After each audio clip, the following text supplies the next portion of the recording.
بناتے ہوتے. اکثر نوجوان مجھے ملتے ہیں، کوئی پنجاب کام کر رہا ہے، کوئی ہریانہ کام کر رہا ہے، کوئی کہیں کام کر رہا ہے، کوئی حیدرآباد کام کر رہا ہے. تو کبھی ملاقات ہوتی ہے تو وہ بتانے لگتے ہیں کہ حضرت مجبوری لے کے آتی ہے، مجبوری میں ہم یہاں کام کر رہے ہیں، ہمیں صحیح سے کھانا بھی نہیں مل رہا ہے، گھر والوں کی بہت یاد آتی ہے، گھر والوں کی یاد ستاتی ہے، لیکن کیا کریں، مجبوری ہے. کوئی سعودی عرب کام کر رہا ہے، کوئی کہیں بھی کام کر رہا ہے، کوئی دبئی کام کر رہا ہے، کوئی قطر کام کر رہا ہے، کوئی عمان کام کر رہا ہے. کیوں؟ کیونکہ سب کی ایک مجبوری ہے. کوئی بھی اپنی خوشی سے نہیں جاتا ہے کہ بھائی میں وہاں جاؤں گا اور وہاں پر آرام سے رہوں گا، عیش و عشرت کروں گا. نہیں، سب جاتے ہیں پیسے کمانے کے لیے. اور جب عید کا دن آتا ہے، جب ایسی کوئی خوشی کا دن آتا ہے، تو پھر گھر والوں کی بہت یاد آتی ہے کہ اگر آج ہم ساتھ میں ہوتے تو بیٹھ کے کتنا مزہ آتا، کتنا اچھا لگتا کہ گھر کے سارے لوگ ساتھ میں ہوتے اور ہم عید والے دن گھر پہ ہوتے. ایسے ہی بات چل رہی تھی کہ وہ لڑکا جس کا میں نے ذکر کیا کہ وہ کام کرنے کے لیے پردیس گیا ہوا تھا، گھر پہ بہت زیادہ اس کے غریبی تھی، تو مجبوری کی حالت میں، کیونکہ یہاں پر اسے کوئی کام نہیں مل رہا تھا، کوئی کام نہیں کر پا رہا تھا، تو بیچارہ وہ پردیس کو نکل گیا کام کرنے کے لیے. وہاں کام کرنے لگا اور وہاں پر کام کرتا تھا، اور جب چھٹی ہو جاتی تھی تو کبھی کبھی جنگل شکار کے لیے چلا جاتا تھا، کیونکہ کام کرتے کرتے بھی وہ بور ہو جاتا تھا. ٹہلنے کی غرض سے ایسے ہی شکار کو نکل جاتا تھا.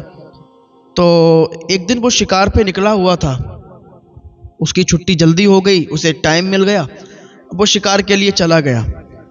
جنگل میں پہنچا اور وہ شکار کرنے لگا. تو اس نے جیسے ہی نشانہ لگایا، نشانہ ایک جانور پر لگا رہا تھا، لیکن سامنے ایک بچہ آ گیا اور وہ تیر جب اس نے چھوڑا تو وہ تیر بچے کے لگا جا کے، اور جیسے ہی تیر بچے کے لگا تو بچہ وہیں پر مر گیا، اس کا انتقال ہو گیا. اس کے گھر والے جلدی سے دوڑ کے آئے، اس کے ماں باپ دوڑ کے آئے، کرے میرے بچے کو مار دیا، میرے بچے کو مار دیا، پکڑو اسے، کون ہے یہ؟ سارے لوگوں نے اسے دبوچ لیا. باپ رونے لگا اور کہنے لگا، ارے ظالم، تو نے میرے بچے کو کیوں مار دیا؟ اب یہ ادھر اس کی سانسیں رکنے لگی، دھڑکن تیز ہو گئی، دل دھڑکنے لگا، ارے یہ کیا ہو گیا؟ میں تو پردیس میں آیا تھا کام کرنے کے لیے، روزی کمانے کے لیے، پیسے کمانے کے لیے، آج مجھ سے یہ کیا خطا ہو گئی کہ میں نے ایک انجان ویکتی کو مار دیا، میں نے ایک انجان بچے کو مار دیا. میں تو شکار پہ نکلا تھا، میں تو شکار کر رہا تھا، یہ میں نے تو اس کو نہیں مارا نا، میں تو جان بوجھ کر میں کیسے مار سکتا ہوں؟ میں خود ایک پردیسی ہوں، میں یہاں پیسے کمانے کے لیے آیا ہوں. اس کے ماں باپ بولے کہ نہیں، تجھے سزا ہونی چاہیے، ہم بھی تیری جان چاہیں گے اور تجھے بادشاہ کے سامنے کھڑا کر کے تیر تیرے سینے میں چبھوئیں گے، تجھے بھی جان سے مار ڈالیں گے. تو نے میرے بچے کو مارا ہے، تو نے جان بوجھ کر میرے بچے کو مارا ہے، میرا بچہ یہاں کھیل رہا، تیری شکار میں اڑچن پڑی ہوگی، تو نے میرے بچے کو مار دیا. وہ کہہ رہا، اللہ کے واسطے مجھے معاف کرے، میں آپ کے بچے کو کیوں ماروں گا؟ کیا مجھے پتا نہیں ہے؟ میں ایک نیک انسان ہوں، میں نے آپ کے بچے کو جان بوجھ کر نہیں مارا، مجھے معاف کریں، میں نے غلطی سے، میں تیر کہیں اور چلا رہا تھا، نشانہ کہیں اور لگا رہا تھا اور آپ کا بچہ بیچ میں آ گیا.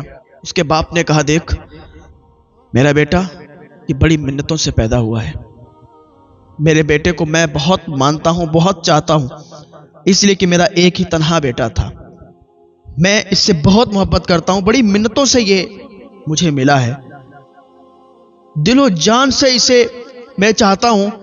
ایک بار اس کی طبیعت خراب ہو گئی تو میں ڈاکٹر کے پاس گیا، میں نے اس کے علاج میں کوئی کمی باقی نہیں رکھی، میں نے اس کا علاج کرایا، میں نے ڈاکٹر سے کہہ دیا جو بھی ہو، جتنا بھی پیسہ ہو تم خرچ کرو، میرے بچے کو بچاؤ. تو ڈاکٹر نے بہت اچھا علاج کیا اور میرا بچہ بچ گیا. ایسے ہی ایک شخص، اس کا بیٹا جب بیمار ہوا تو ڈاکٹر کے پاس آیا اور کہنے لگا، ڈاکٹر صاحب یہ میرا بیٹا ہے، اسے بچا لیجئے. ڈاکٹر نے کہا کہ اس کے ایک نلی اس کے دل میں پڑے گی، ایک نلی تمہارے دل میں پڑے گی. ایسا ہی اس نے کچھ بتایا کہ یہ کانٹیکٹ ہوگا آپ کے دل سے اس کے دل کا، آپ کی طرف سے خون اس کی طرف جائے گا، تب یہ آپ کا بچہ بچ سکتا ہے. اس نے کہا، ڈاکٹر صاحب آپ میرے خون کی بات کرتے ہیں، میرے جسم کا ایک ایک قطرہ نکال لو، میرے جسم کا ایک ایک قطرہ نکال لو، میں اف بھی نہیں کروں گا، میں مر جاؤں تو مر جانے دینا، لیکن میرے بچے کو بچانا، میرے بیٹے کو بچانا. اس لیے میرے بیٹے سے مجھے بہت پیار ہے، میرے بیٹے سے مجھے بہت پیار ہے، میں اپنے جسم کا ایک ایک قطرہ دے دوں گا. یہ باپ کی محبت بھی بڑی عجیب ہوتی ہے. ماں تو پیار کرتی ہے تو دکھتا ہے، بہن بھائی پیار کرتے ہیں تو دکھتا ہے، اور رشتہ دار پیار کرتے ہیں دکھتا ہے، لیکن باپ کی تنہا ایک ایسی محبت ہوتی ہے کہ باپ دور کھڑا ہو کے اپنے بچے کے لیے خوش ہوتا ہے، دل میں مسکراتا ہے۔ تو اتنا پیار تھا اسے، اس نے کہا تھا خون کا قطرہ لے لو، میرے بیٹے کو بچا لو، میں مر جاؤں تو کوئی بات نہیں ہے لیکن میرا بیٹا بچنا چاہیے۔ یہ ہوتی ہے باپ کی محبت۔ باپ اپنے بچوں سے بہت پیار کرتے ہیں۔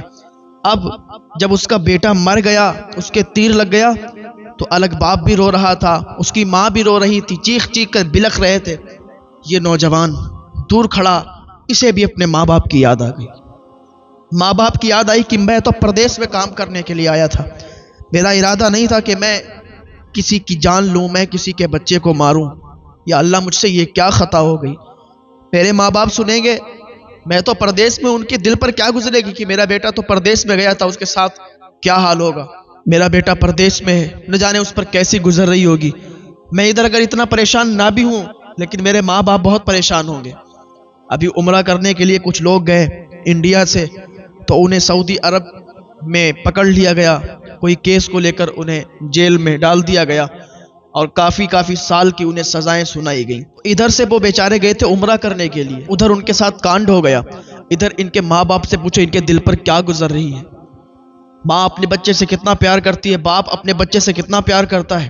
جب ان کے گھر والوں کو یہ پتا چلا ہوگا کہ میرا بیٹا عمرہ کرنے کے لیے گیا ہے اور وہاں وہ گرفتار ہو گیا، وہاں اس کو سزا مل رہی ہے، کسی کو پھانسی مل رہی ہے، کسی کو عمر قید کی ہو رہی ہے سزا، تو ذرا دل پہ ہاتھ رکھ کے دیکھیں کہ ان کے دل پر کیا گزری ہوگی۔ ہاں یہ آسان